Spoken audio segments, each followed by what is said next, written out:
What is going on? Welcome back to the Fit for Life podcast. I am your introductory host today, Brooks Coleman, and we've got Herman Lynn here. Strong Mom Collective Founders Round closes December 1st. So, December 1st. yeah, Oh, this will come out on Sunday, so they'll be like a week. a week.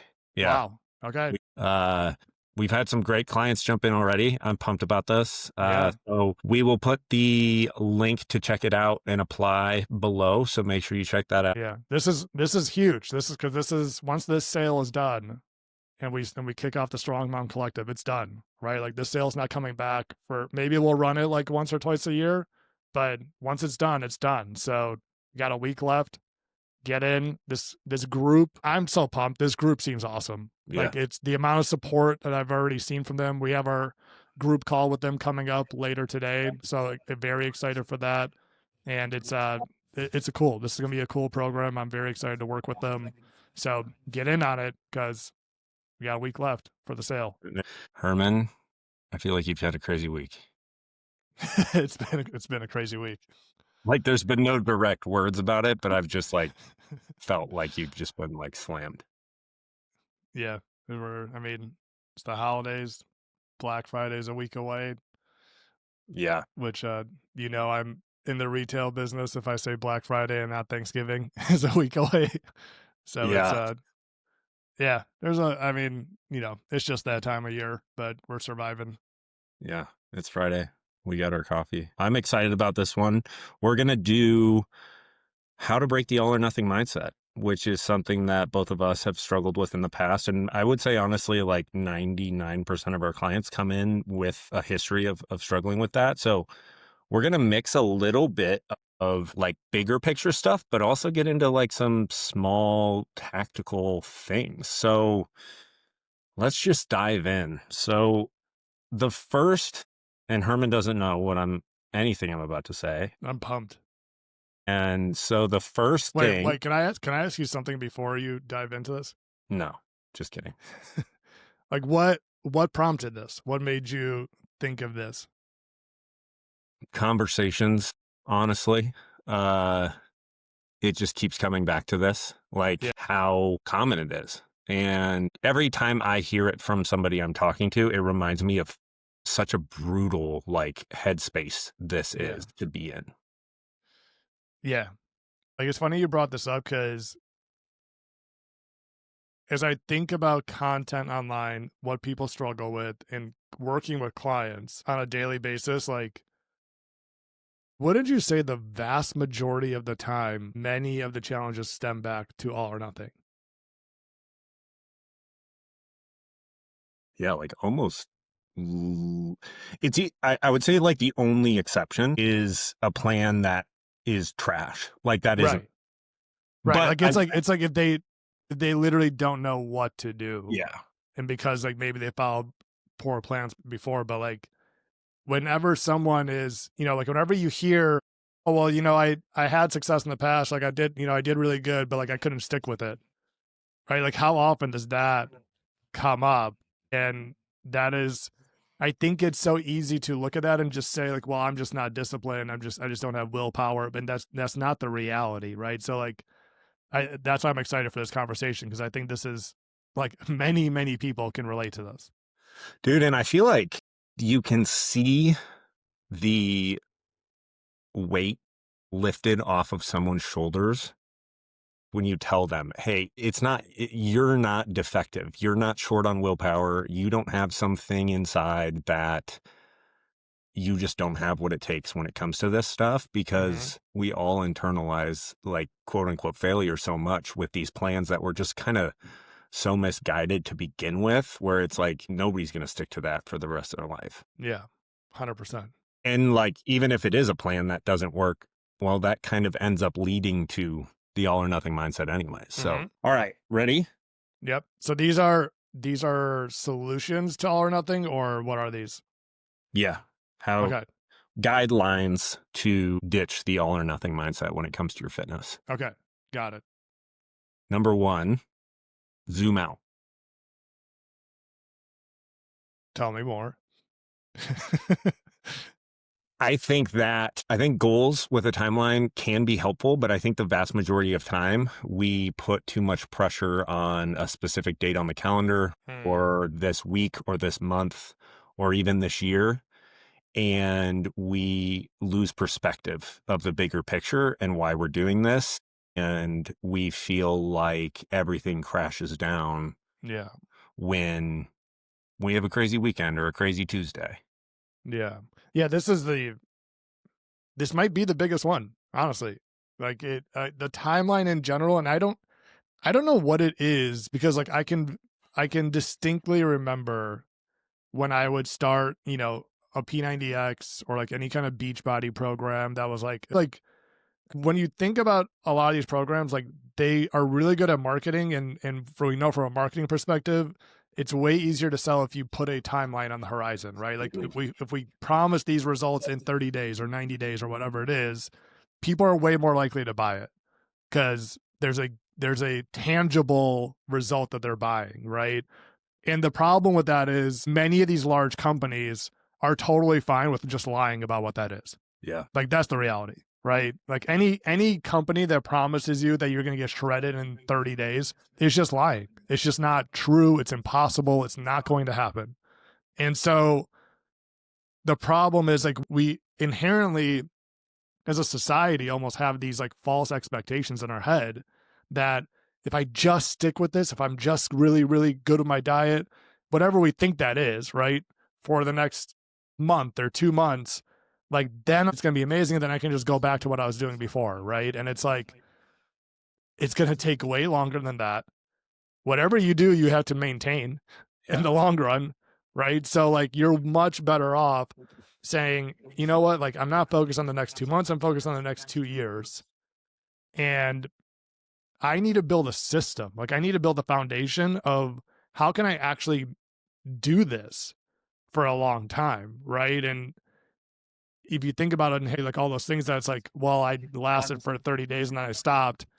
Yeah, you were never going to do that for the next 30 years, right? So like inherently it was always set up for failure. Yeah.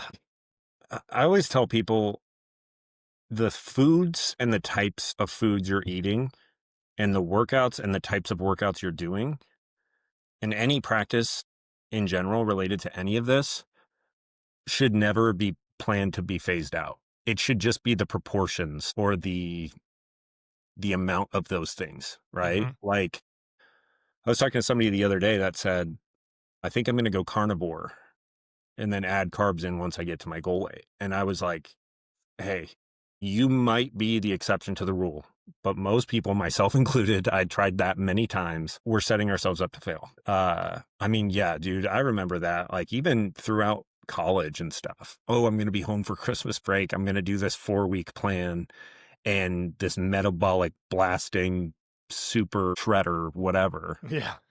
And I think I made a reel about this the other day. I think the biggest misconception with those rapid transformations is, well, one, you're right. People just lie. Like it's just not going to happen.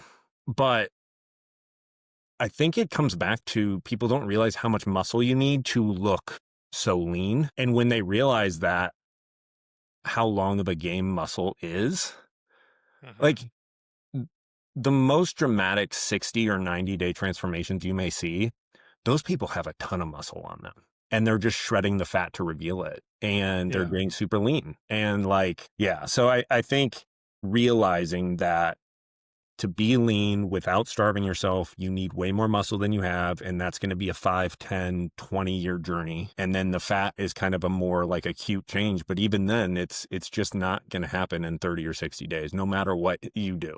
Yeah. And like I think to that point, don't look at the creator of a program and assume that person did the program. Yeah. That like that, because most of the time they didn't, right? Like that, and that was what got me with like P90X and T25 was I literally was like, I want to look like Sean T. Like I want if I'm gonna do this program, I'm gonna look just like him and all the other people in there. Guess what? There's zero chance that is how Sean T looks like he does. I don't know what he looks like now. I'm sure probably great, but like that the reality is those people were doing very different programs, and then they got hired to be these people. It's like the V-Shred dude. Yeah. The V-Shred guy he's an actor. Like he has nothing to do with V-Shred, you know, or like he didn't do some what's their whole thing, like your body type, Yeah. right? He didn't do that to look like that. Yeah. He got hired because he looks like that to sell this thing. Yeah. You know, like, and I see this all the time, even like in smaller programs, like these MLMs of like women who get conned into joining this program where they're selling liquid collagen, you know, or some supplement or whatever it is. And then like you'll see this person and they're like, hey, like I added this one thing and my skin and my hair are incredible now. And it's like, I've known you for 10 years. Your skin and hair has always been incredible. Like it's not this thing, you know?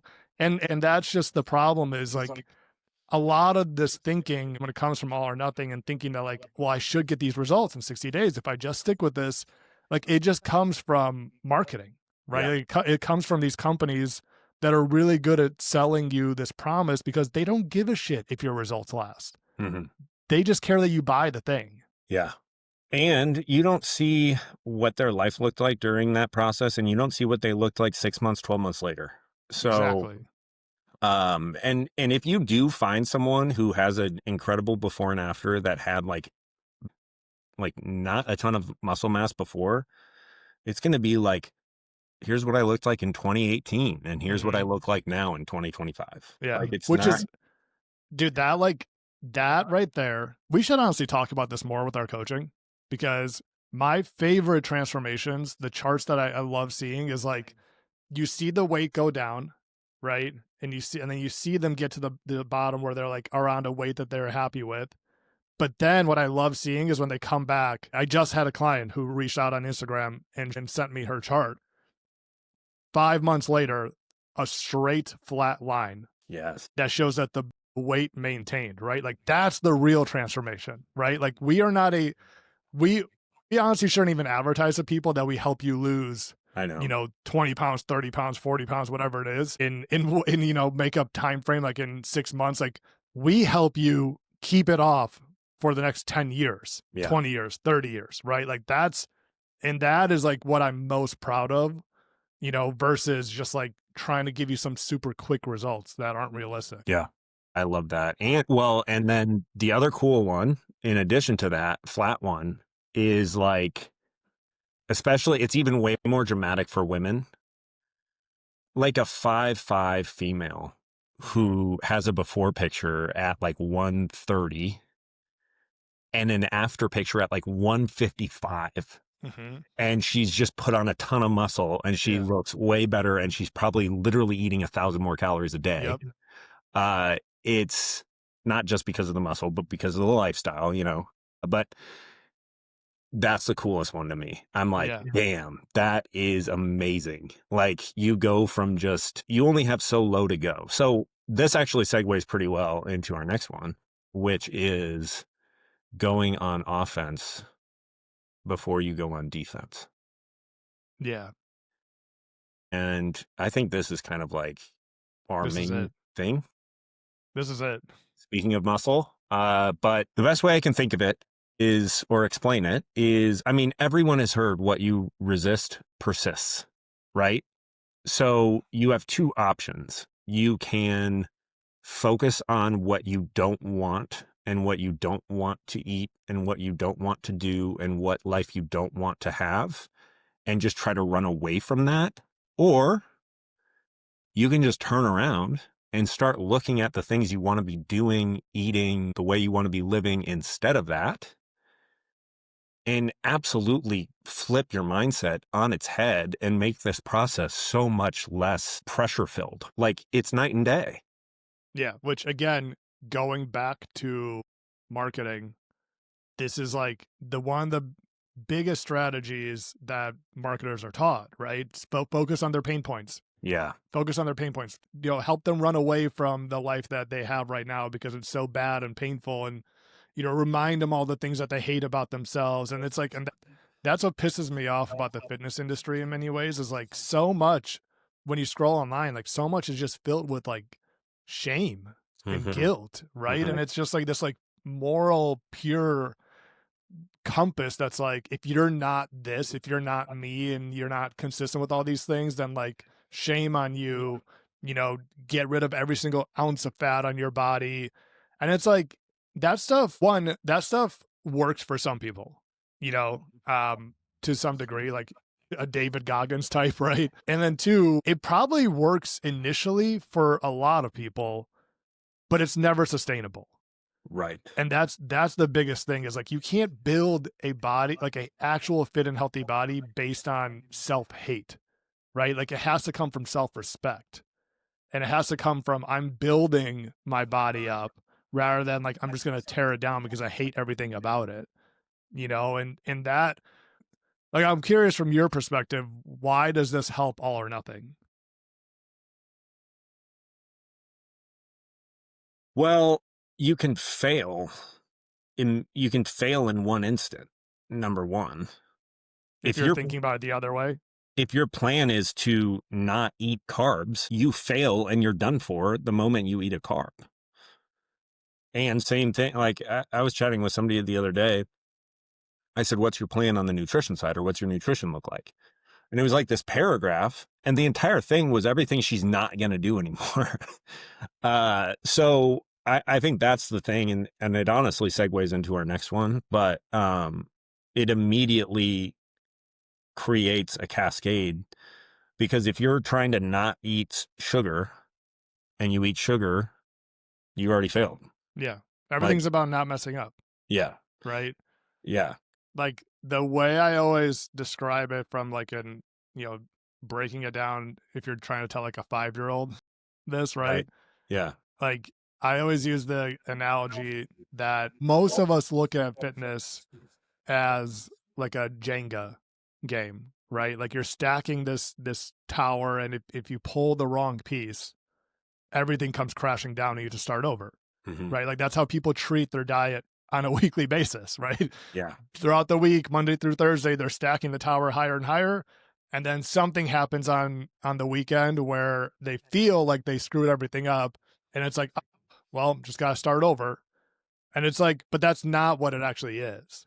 Right? Like what real fitness is more like a Lego set.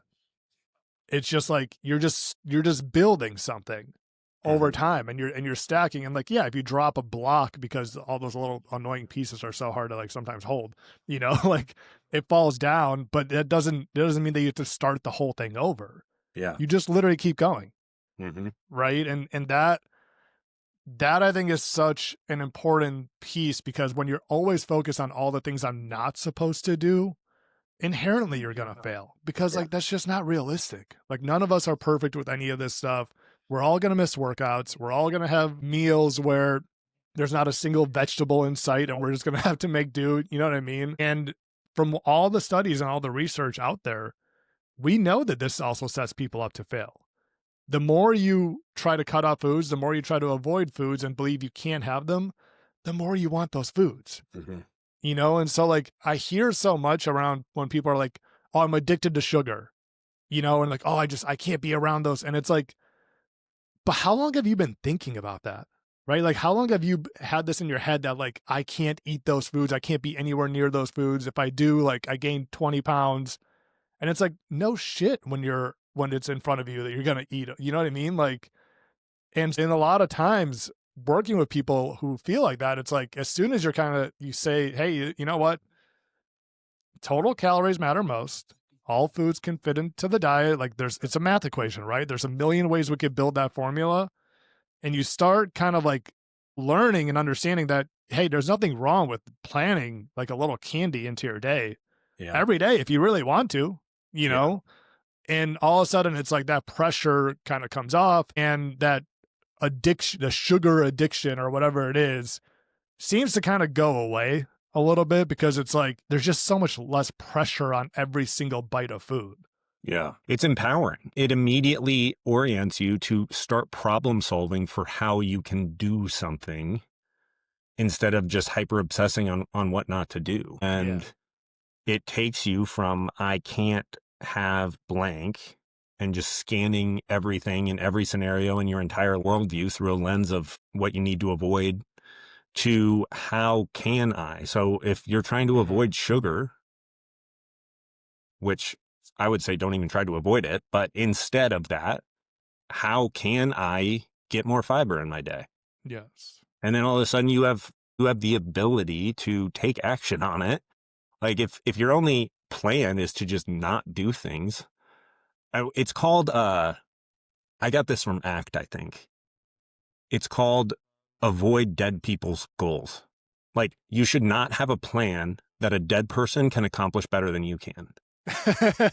So it's like if it's not eating carbs, it's like the dead person is going to beat you in that plan, That's awesome. Yeah. which I love that frame because That's it's good. like, yeah, it keeps us focused on action and problem solving. And, we live, our, our experience is like interpreted into a story all the time. Mhm. And I'd throw in with this step, remove labels around food. And you just covered that, right? Like they're not good or bad. It's relative. It's how it relates to your overall goal and the bigger picture and zooming out. But, um, I think if we can do that,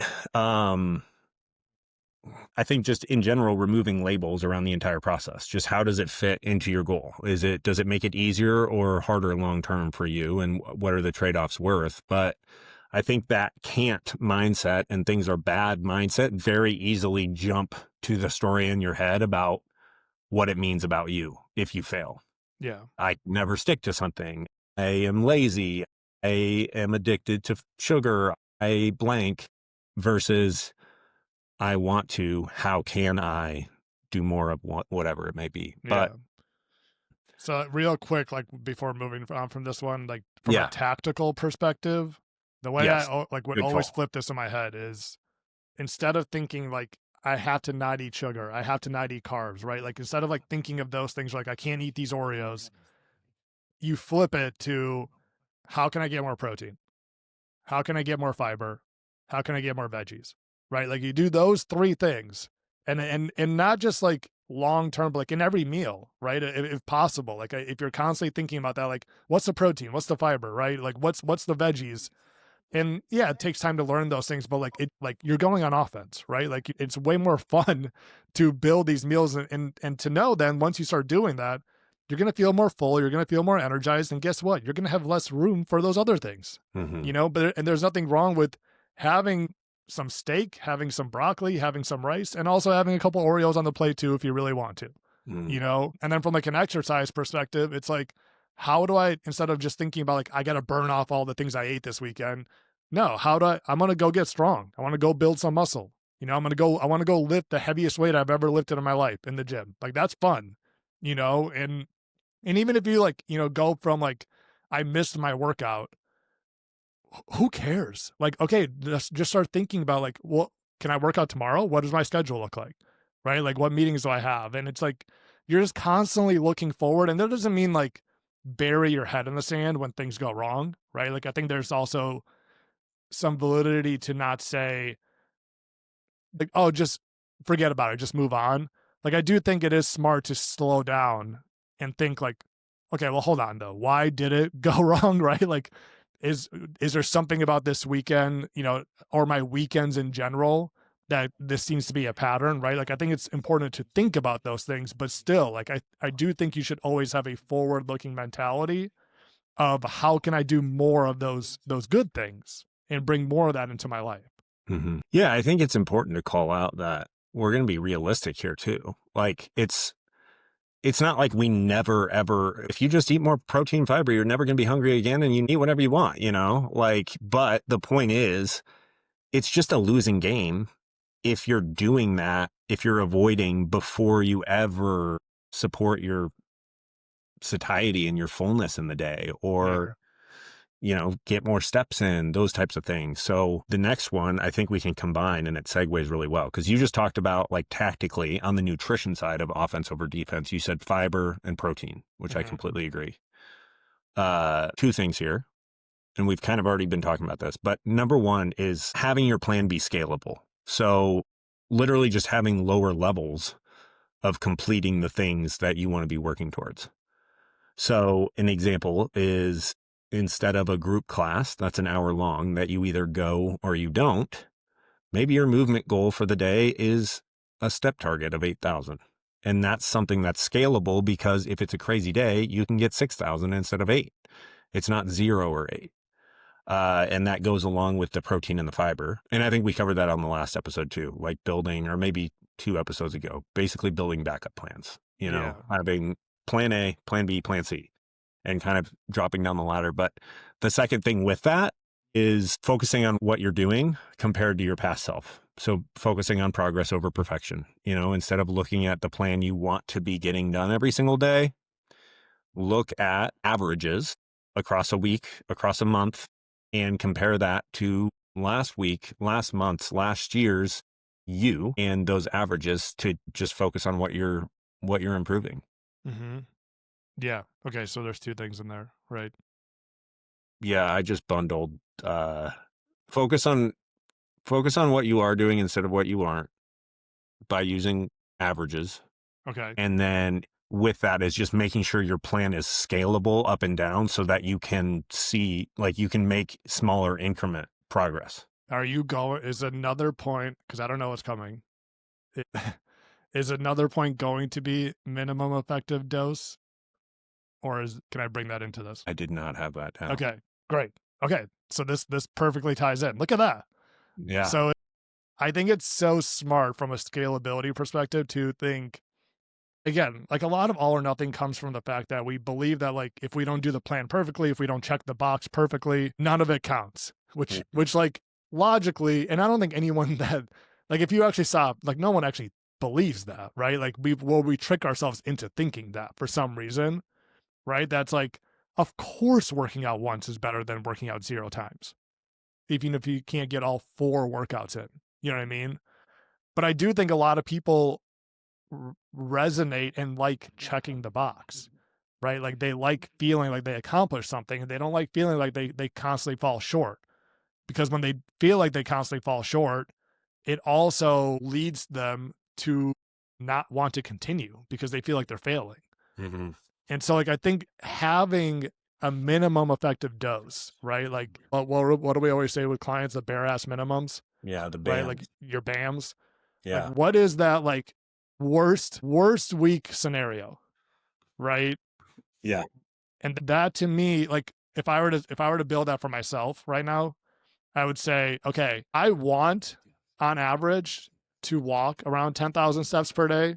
Like I have the time, the flexibility from working from home, a dog helps that a lot. So like that is my goal, but on a bare ass minimum, I'm getting out there for at least 1 to 2, 20, 30-minute walks. Like that is happening every day, no matter what. That's a non-negotiable. That's just going to happen.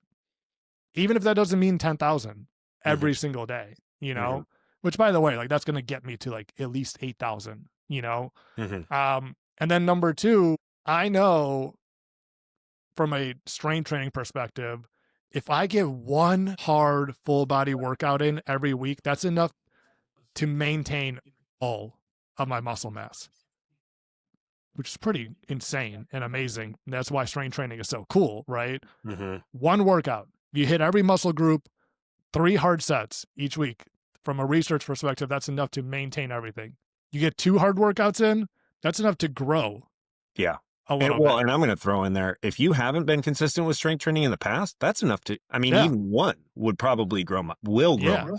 Yeah. So from that perspective, like I don't think about like, can I get all 3 or 4 of my workouts in? I think about, can I at least get my, 1 to 2 in? And then that 3rd and 4th one's like the cherry on top. Like I plan to do those, but like I don't feel bad if I only get 2 workouts in a week. Like sweet, made a little more progress, and then from a nutrition perspective, it would be essentially looking at each meal and saying, I'm at least going to get a palm-sized serving of protein on the vast majority of my plates, and then also, and the same thing with the veggie. And that might mean like literally just having cut up cucumber for breakfast on my plate. And that might mean just a bag of lettuce and cucumber and tomato for lunch with a side salad, but like those are always going to be like kind of my bare ass minimums. And then we scale up from there.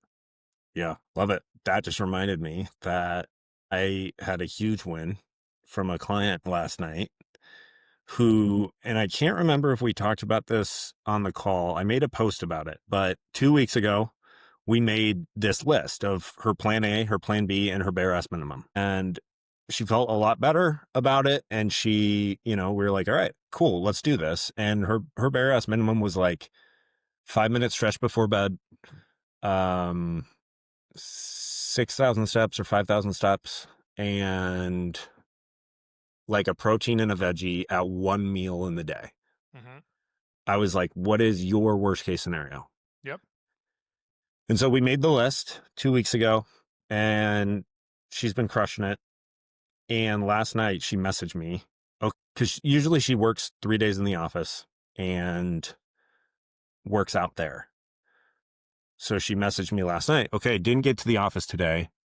I'm sick and had a rough night's sleep with the toddler. She's got a toddler and a newborn. And like in my head, I was like, oh, this is a bare ass minimum day. Like this is perfect application. Let's do this thing. Worked all day and definitely didn't want to work out. Ended up doing 2 sets of the strong 2 workout, substituted the flies because I didn't have a bench accessible. Workout's done. It's much more feasible for me to say yes to it, knowing I can do 1 set if that's all I have in me, but ended up getting 2 done. Proud of that. And I was like, let's go. Yeah. That's awesome.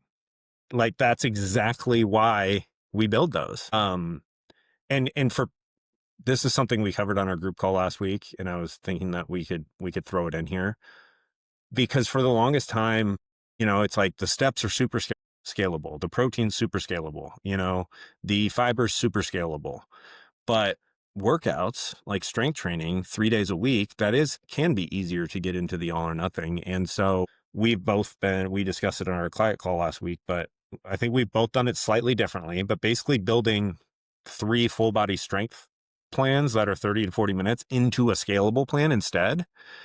What I've been doing is splitting it into like the compound movements and the accessory movements. And then, so that creates 6 workouts instead of 3. Yeah, One so of them, instead of doing like 6 movements per workout, you're doing like 3 movements per workout and having more workouts. yes. And then on top of that, what we did with this client is I only put the program in there for 1 set of each. Mm-hmm.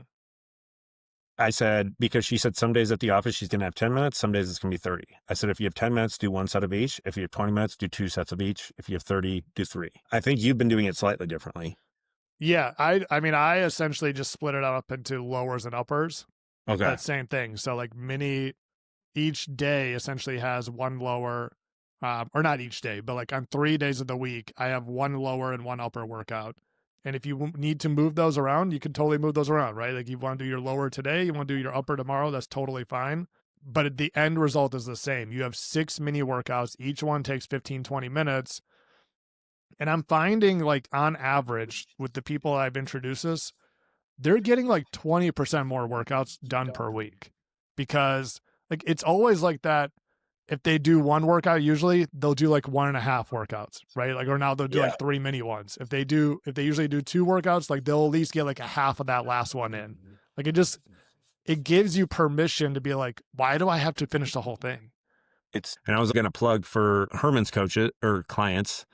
Herman always programs a little espresso shot. So how he was talking about like a little tiny movement workout snack, I always love seeing Herman's clients having that espresso shot on the calendar as just an optional little 8-minute get up and move type of a thing. So, and it's like, even from a personal perspective, like I do this all the time. Just like if I have, depending on the time for the day, like I've got meetings, I've got, I got to get home to help with mom and baby. And so like, I'll literally like, I'll always do the first superset and usually do all 3 sets. And then I'll look at the clock and be like, all right, we're cutting it short. Like we're going down to 2 sets, maybe even 1 set on the last one. There's nothing wrong with that. Yeah. And it's, I think the underlying theme is just momentum. Exactly. That's all it is. That's all this whole game is just momentum. You Yeah. know, if you coming to a full stop is so much harder to start up again compared to going down to point 0.1 miles per hour, you Yeah. know? Which is why I like doing like shorter things more days of the week. You Yeah. know, like I had this conversation with a client last week that we were talking about that because she was like, I really got to get back in the gym. Like, and it just, totally understand that feeling. Like when you haven't been doing it for a while, it feels like you're like slugging through mud to try to Mhm. get started again, you know? And the analogy I gave for that was like, it's like a train, right? And if you think about a train, like it takes some time for it to build up speed, right? Mhm. Like it doesn't just like shoot out all of a sudden and be going 100 miles plus per hour. It takes some time, it builds up, and then like once it starts going, it's really hard to stop, right? Mhm. Like it takes time for it to stop also on the other side. And that's what momentum is. It's a two-way train that when you stop working out and this train starts slowing down and starts going the other way because it's like, oh, now you have so much resistance towards it. Like now I don't want to work out. It's going to take a lot more energy to slow that train down and go back the other direction. Yeah. Right. And in the beginning, it's going to feel a little bit like, but we know once you start doing that, the same thing's going to happen in the other end, right? Like you're gonna get into a rhythm, you're gonna get into a flow, and it's going to be harder to stop working out because you're like, no, I feel good, I enjoy doing this, it fits in my schedule. So like sometimes it's like you just got to get it going, which is why it's important. You got to take action before the motivation comes for this exact reason, right? Like you got to just start doing it, and then you're going to feel more motivated. But this is why I also think it's so important that like just checking some kind of box, doing something on a, almost daily basis helps you continue this movement to the point now where like I have been on this crusade. Like I am trying to figure out how to get cardio back in my life Mm. because like I am part of this giant fitness community of people who like we overdid cardio, then we all went to strength training, and over time it's like, hey, by the way though, cardio is still good for you. you know, like it gives you benefits that you do not get with strength training. And so like, but now it's like I haven't been doing it for so long consistently that like it's just like it doesn't feel as fun, Yeah. as strength training. And so like what I've been trying to do before was like I'm gonna have this day, my non-strength training day, be like, I'm just gonna do 30 minutes of cardio or something. And I would do it, and then the next week, it would kind of like just go back. And so like what I've been the last couple of weeks, what I've been doing instead is I'm just trying to do like 10, 15 minutes of cardio every day. Mm. And whether that's just like an incline walk or just Yeah. doing like the Stairmaster, after a workout. Yesterday, I literally, because I wanted to try to make this fun too, I literally got out the Oculus, Well, the Meta Oculus, and yeah. there's like that boxing game is like an Okay. insane workout. And it literally lasts like 15 minutes. So I just did that. I got a good sweat, probably threw out my shoulder from trying to swing at this guy for way too hard. But like that's the goal now. It's like I'm like at least, 5, 6 days a week, I'm gonna try to get like 10, 15 minutes of cardio in every day to try to build that up.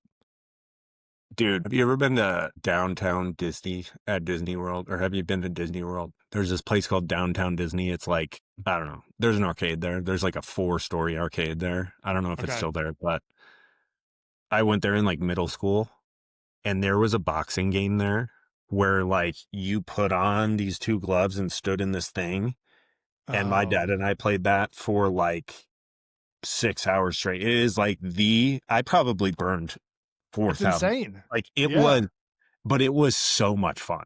Like It's so fun. a couple of years, that reminds me of that because a couple of years ago, I was like trying to Google to find the game because I was like, that would be so fun to have. And it was like when you got to the last couple guys, they destroyed you. Like it's not, Yeah. and it was so frustrating, but it just kept you going. Yeah. Uh, so at the same time, or side note, that I think transitions to another thing I wanted to throw in here, which is like you got to track data in some way, shape, or form, Mm. because everything we're talking about right now, like measuring progress, measuring backwards, seeing, you know, how you're improving somewhere, some way. You need data in some way. It doesn't necessarily, depending where you're at, it doesn't have to be like tracking all your food. It doesn't have to be X, Y, and Z, but anything you're trying to work on, get some data in your life. Like, we're very subjective about things. And, if you can zoom out and be like, oh my gosh, I got 12 strength workouts done in the last 4 weeks or 8 weeks or whatever it is, and you can look back and see that you have improvement, that's incredible. Yeah. Um, and on that same note of the data, gamification of different things is huge. Whether it's your step count, I mean, on the cardio conversation, I've been back at it recently and I just love intervals. I love it. I do the stair stepper and I do the Norwegian 4x4. So it's 4 minutes at 85% or higher of your heart rate, and then 2 to 4 minutes rest. And you do 4 rounds. Takes me like 30, 35 minutes. I love it because it keeps me like distracted. I pay attention to the number, like 35 minutes of that compared to 35 minutes of like steady state would go insane. Yeah. So that's super fun to me. Or even, it doesn't even have to be something like that, like a Tabata, to get your heart rate up. If you have like an air bike, those things slaughter you. Like, there's nothing that gets you Those are going awesome. faster and more immediate than those air bikes. Like, oh my God. Okay. So Well, can I go. add in one thing? Because Yeah. we kind of, in there, you threw in like the whole idea of like progress over perfection, right? Yeah. Like, and like kind of building up from where you are. And I think that's so important because everything that we just talked about does not apply to you if you're listening directly. Like, those are not the goals that you need to do. Oh, right. These are the goals that are we set in our lives right now. And like the whole point is, if you have the data, whatever you do now, however strong you are, how many steps you do, however many calories you eat, however much protein you get, can you just get a little bit better next week? Mm-hmm. Right? And the following week. And like, even to the point now where a new client that I'm working with, she literally had a double hip replacement 6 months ago. And in many ways, it changed literally like her gait, how her legs move, how she walks. She's literally like relearning how to walk, and it hurts. Like, it's a painful process recovery wise. And so like, we're literally working on, like, when she started, it was, all right, how many steps do I get per day? About 1,500 steps. And like, but she progressed from using a walker to a walking cane. All right, awesome. That's progress, right? And then we started with, hey, can we get 2,000 steps per day? Right? Going from 1,500. And it was, in the first couple of days, was like, oh my God, like, this is hard. I keep falling short. Like, it just kind of hurts. Like, I'm so sore. And it's like, all right, hey, you know what? You're putting in the effort. You're paying attention to this. That's a win, right? And then all of a sudden it was like, I got 2,000. Let's go, right? And then it was like the next day, I got 2,000. All right. And now, like, this past week, she's like, I hit 2,500 steps. And it's like, that is, think about that, from 1,500 to 2,500. What is that? Like a 60% increase? Yeah. Something like that, right? Like, 70 maybe. people will look and be like, oh, I'm not walking 10,000 steps. It's like, but what are you doing compared to what you were doing a month ago? That's what matters. I love how she shared that in the group too, because like you said, it can be so easy to compare yourself to other people instead of yourself. And like, Yeah. there were so many she had like 20 people celebrating her comment about Yeah. the 2,500 steps, which is so amazing. It's awesome. Yeah, I think an important one that you mentioned there is, so first and foremost, throwing in here like the comparison thing that I just said, only, remind yourself of where you were. It's your own journey. But that wins piece that you mentioned is huge. Acknowledging that progress over perfection, what you are doing instead of what you aren't doing, the offense over defense. I think it can be really helpful to reflect, whether it's on a weekly basis or a daily basis, and write down 2 to 3 wins for each week or each day. And this is going to force you to acknowledge things that you normally wouldn't have noticed. Because some days that are our kind of oh shit days, those are those types of days where you're like, nothing went well. And in those moments, that's when it's like, well, if you could say something went well, what would it be? Just acknowledge something. And that's just a tiny shift that kind of really stacks up over time to just kind of shift your attention a little bit away from everything that's going wrong or could go wrong or that you can't have, Yep. you know? Yeah, we're very good at pointing out the things we're not doing, but we rarely give ourselves credit for what we actually are doing. Yeah. Yep. Okay. I have like 4 short, little more tactical things. Okay. Uh, One summary I want to just throw in is because you talked about the nutrition side, but overall across this entire thing, the things we're generally helping our clients move more towards is more protein, more fiber, more steps, more weight training if they haven't been consistent at like 3 days a week, and more, I don't know, more self-care, more self-grace, more self-compassion. Um, I wanted to throw in, maybe we rapid fire at the end, but this is a really big one that helps with application to all of this. You said a little bit ago, no one actually believes this. Like any one of these things, and a lot of the things we say a lot of the time, it's very easy. You hear it and you're like, well, yeah, Yeah. duh. Yeah, I want to keep it for the rest of my life, not 30 days, but Yeah. I think the question is, there's a difference between knowing that, quote unquote, cognitively up here in your like prefrontal cortex, like governing high level functioning adult brain, and do you know it? Do you just know it, or do you actually practice it in the moment? Do you believe it? And do you believe it? Right. And so in that emotional area, because it would be great if you just hear something and you're like, oh, I'm just going to focus on what I am doing instead of what I'm not. And that's that. Like everything's good now. But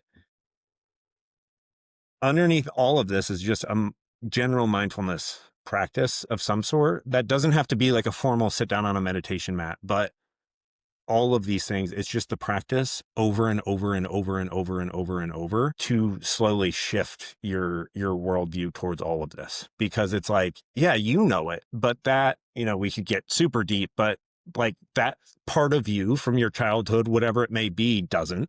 Like, Mhm. and that's the part that shows up when you're really stressed out and forgets. It's not like you're cognitively being like, nah, fuck my results 10 years from now. I'm going to do this for 30 days. It's like, no, it's there and you're not realizing you're caught up in that pattern again. So Mhm. I Yeah, don't know. we get caught up in recency bias, Yeah. Yeah. right? When we miss a workout, we're the biggest piece of shit ever. Right. When we have a bad meal, it's like nothing I ever did before matters. Like I knew I couldn't do this. When we step on the scale and it goes up, like it's like you think about those moments.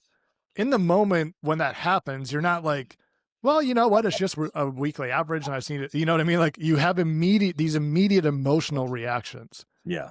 that, like, even all these things that we're saying, like I have those reactions. Right. You know, you just get better over time at understanding that it's okay to have those reactions, and then to kind of going back to the beginning, zoom out, right? And to like actually put into context because you can separate emotions from actions, right? I can feel a little bit dirty and bad about the scale going up 2 pounds, like when we had a rough weekend or like, we were out of town and went out to eat a lot. And then I can still choose to have a high protein breakfast, right? Like both of those are options that could live together. I love that because I was stuck in this for the longest time that I thought if these things showed up again, oh, fuck. Here I am again. I'm doing this again. There it Mhm. is. Something's wrong. I need to get this out of my head. I'm having this thought again versus what you just said. There's that again.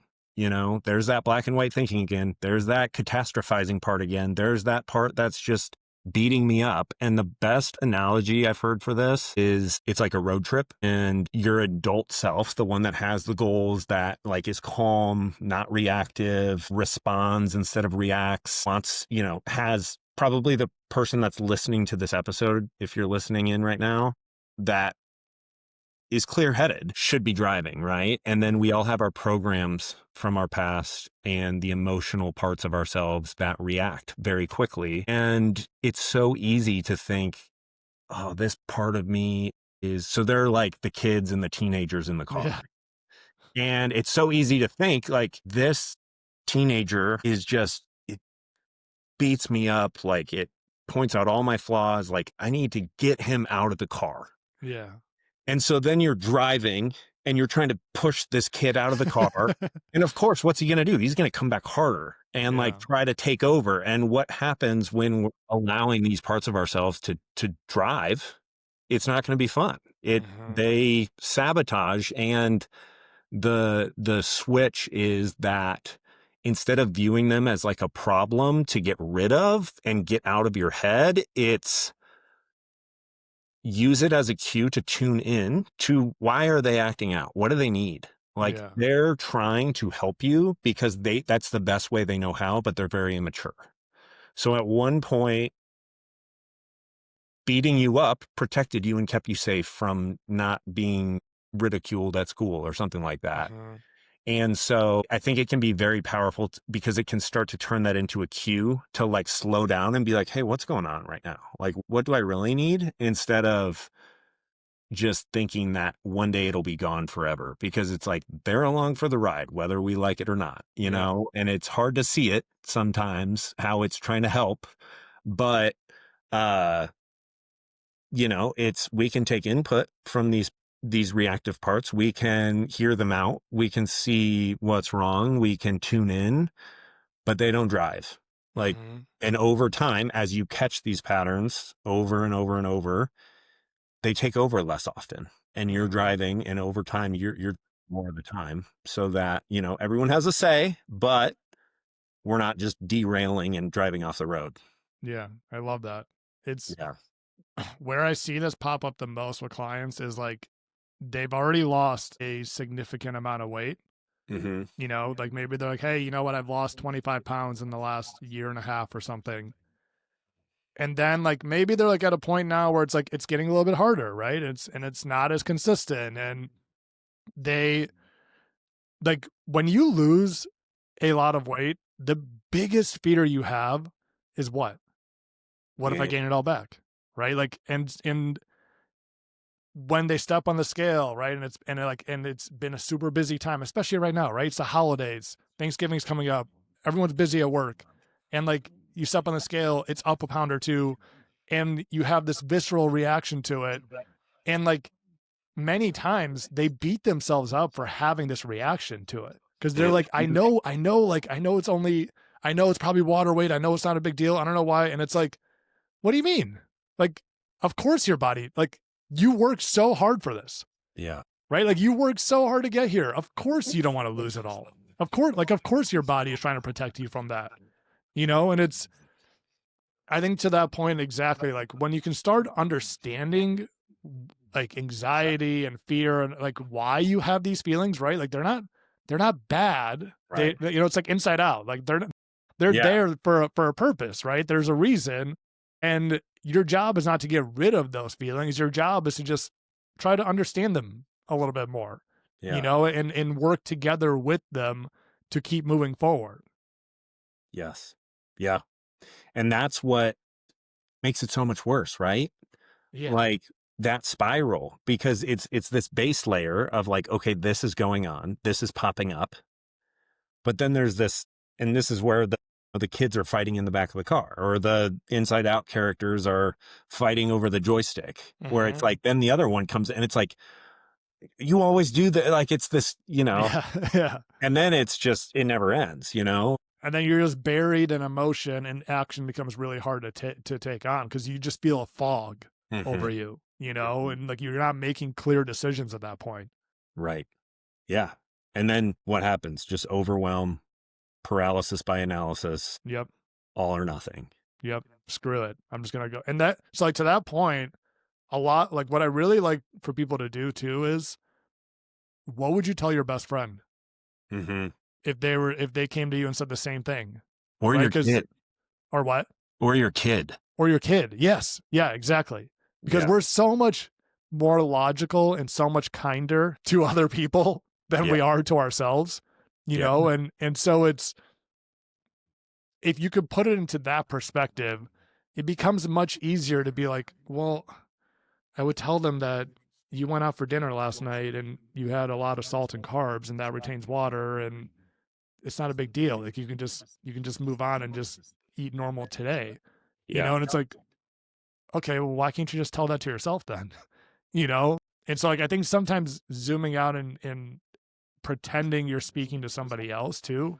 Like Jordan Syed even talked about this. Like like literally pick up the phone and just speak to yourself. Like if you're in public and you don't want to like talk out loud to yourself, like pick up the phone and pretend you're talking to somebody else. Like Oh, he's like saying it out loud sometimes just lets you realize how silly it actually is in the moment and move on, because a lot of times these thoughts just swirl in our head and we can't like make sense of them.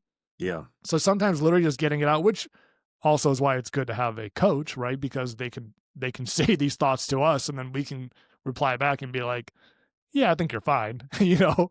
Um, but it is like sometimes it's literally just identifying the feeling, accepting it, and then choosing to take action anyways. Yeah. Yeah. I feel like any way to get distance or separation. And I think that's what really mindfulness is, right? Like it's just bringing to awareness or conscious awareness things that were operating in the background that you didn't realize were going on. Yeah. Because, and like the parts analogy, the car, as soon as you're like, there's a part of me that is terrified of gaining this weight back, or there's a part of me that just wants to blow it all up every time I have one bad day.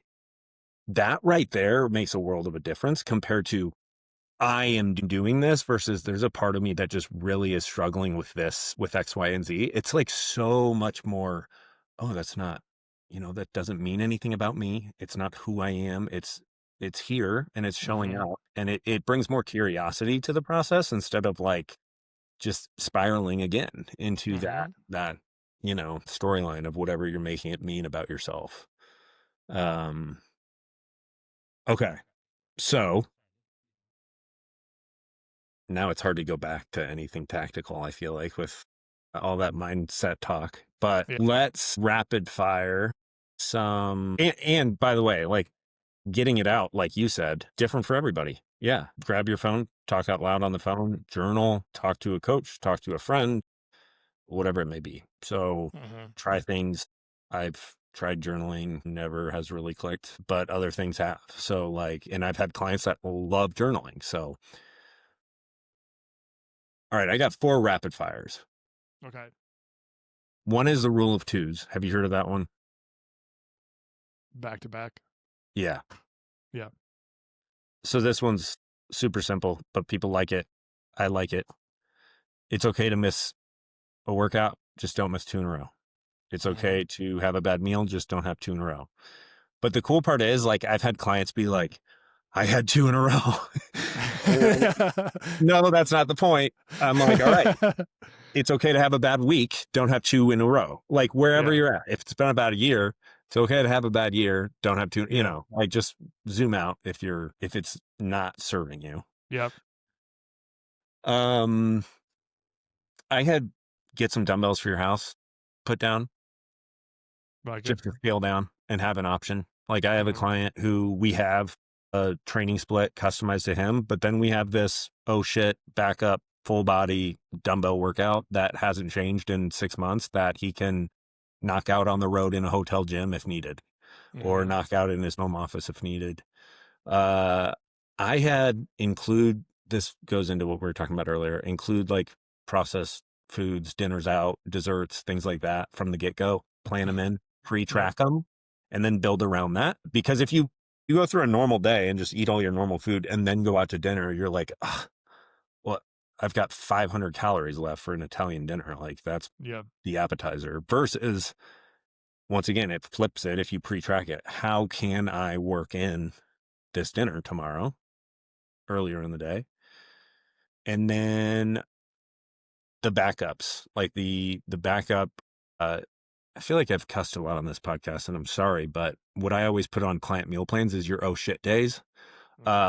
So frozen foods, like stuff that's not going to go bad that you can keep in the cupboard, in the freezer, wherever. So air fryer foods in the freezer. So veggies, fruits like berries, barely breaded chicken nuggets, Costco salmon, those types of things. And then like protein snacks, David bars, protein shakes, fiber bars. That's what I've been doing lately for my very bare minimum days if I didn't get my fiber in. And then having some fast food go-tos. I've got my Chick-fil-A go-tos. I've got my Chipotle go-to. I think you have your Panda Express. Like just having these backups for if this happens, this is what I'm doing. Mm-hmm. And those were my rapid fire ones I had listed. I like it. Cool. That last one, the first thing that came to my mind is like going off the last one and going off the rule of twos is to have your break glass in case of emergency planned out. Like, yeah, what is the, like, if you're like, all right, now I've missed 2 workouts in a row. Now like I feel like I'm going off the rails of my diet. What is what is the simplest way to build, again, because it's all about building momentum, right? So like one would be literally go for a walk. Yeah. That's just stop thinking, just go for a walk. Go outside, get out there, do it unplugged, like for even more power. You don't need to be listening to like, let's finish this podcast, but you don't need to be like plugging in all the time. Just clear your head, right? Just go for a walk. You're going to feel better after. The other one, like have like a workout, even if it's not part of your strength training plan or part of something that like for me, there's like this 12-minute foundations mobility video. That's like, it's all body weight. It's all like isometric holds. And I've been doing it for like 5 years, just like randomly, like there's no plan around it. It's just like, I know it's 12 minutes. I know I feel better after it. It's especially good if I'm like, haven't moved in a couple of days, like really well. And like my joints feel stiff. It's just like, I can just fire that up at any moment. Right. Again, it's like find one thing that like, I can do this. I know exactly what I'm going to do when I feel like this. And then like your freezer stuff, like I think that's perfect too. Is if there's nothing left in the fridge, I still have some kind of protein because I've got turkey burgers, or I've got like these lightly breaded chicken strips, whatever it is, sitting in the freezer, and I can easily make a meal out of it. Just like one easy win. That's all you need, right? You just need a win in that moment. But go for a walk, I think, is like by far number one. The other one is put the phone down. Stop scrolling. Like we go into, because when these things happen, like again, we go into these overdrive modes. We go into analysis paralysis. We start looking for all these answers and solutions. What's wrong with me? What do I need to do right now? You need to unplug. Like you just need to stop looking at all the different people and all the different workout tips and all the different, you know what I mean? Like, because that's how you start spiraling. Put it down, get out there, and circle back to like, what are the basic things I need to do? And then like from the rule of twos, I really like to think of it as, what does my week look like? Right. And so if I miss a workout, like I can immediately think about, all right, well, I did one on Monday, I did one on Tuesday. I'm pretty good for the week. So like maybe I'll try to get one in tomorrow, but it's not a huge deal. But like vice versa, right? If I'm like, it's Wednesday, I haven't even gotten a workout in yet. I'm like, I'm getting one in. So like if I got to move something around, like it's happening, but looking at it from the whole week rather than just like what happened that day or in that moment is huge. Like I think it gives you like a much better understanding, a better perspective of it. Yeah. Yeah. I feel like that identifies which direction your momentum is going. Yeah. Because I'm the same way. Like if I'm really tired and I was going to work out on like a Thursday and I zoom out and I'm like, I've worked out like 3 times this week, it's like, I'm taking the day off. But if it's the opposite side where it's like, no, I've been slacking lately, and I think that's why I'm tired and don't want to, because I'm falling into that, that inertia, then it can be a nice guiding principle to really tell if you need, a kick in the butt versus some self-compassion and some restoration time. But the walking's mine too. Like a day after I travel or the day I get back from traveling or whatever, I usually don't even plan on going to the gym. I'm like, I'm going to get 2 outdoor walks in, and that's going to help a ton. And then I know I'll feel way better the next day and I'll be back at it. But yeah, I think a huge part, and we touched on it a couple times with the mindfulness and everything, is just like getting where you want to be does not require a change in the thoughts inside your head or your motivation or your mood in relation to all this. And I think that's what can trip us up a lot. Like I always used to think that I had to change if I wanted to, or if I felt like it, or all those things before I got consistent. Whereas it's just as much like that. It doesn't go away. All of our best clients, you shared it the other day, 2 days in a row. One day is on top of the world. The next day is, oh my God, I didn't want to do that, but I did it anyways. Yep. And that, like, if we leave you guys with anything, Brooks and I are borderline obsessed with this stuff, right? like we literally coach fitness, we coach nutrition, we learn about this stuff all the time. We choose to drive ourselves crazy with trying to like learn more about it. We have a podcast about it. We make content about it every day, right? Like we are obsessed with this kind of stuff, and this happens to us all the time. Mm-hmm. You know, like there's every single week I have meals where I'm like, that wasn't the best one, you know, or yeah. I have a day where I'm like, I need to get my ass outside. I haven't really moved, you know, like, yeah. So like, it's just part of being a human. Yeah. Like it's just going to happen. And the more we can accept that, you know, like we talk about 80-20, right? If you can be good enough 80% of the time, you're going to get results. And we always say that, but like the reality is that other 20% is going to be kind of messy. Yeah. You know, like if 80% is good enough, then what is the other 20%? Right. Right. Like it's obviously going to be the times where things don't go right. And that's just part of it. That's normal. So zoom out, look at the big picture, and just keep going. Yeah. We had frozen pizza last night and I had a protein shake and a fiber bar with it. There you go. Down. Dude, this is my favorite time of year for new clients because it's like, if you're signing up right now, it says a lot about where you are on this journey and how you're ready to embrace imperfection and not, I mean, talk about getting out of the all or nothing mindset, you know, starting a program on December 1st. Yeah. Yeah. The people that start now historically, I feel like have become our best clients. I agree. Right. Yeah. Like almost every time. Cause if you are signing up, especially the week before Thanksgiving, right? We have even starting the week of Thanksgiving. The week of Thanksgiving. Cause that means, what does that mean? You have 100% accepted this is the long game. Yeah. Right. I'm in it for the long haul. It's not gonna be perfect. And that's the thing. You're not gonna come in.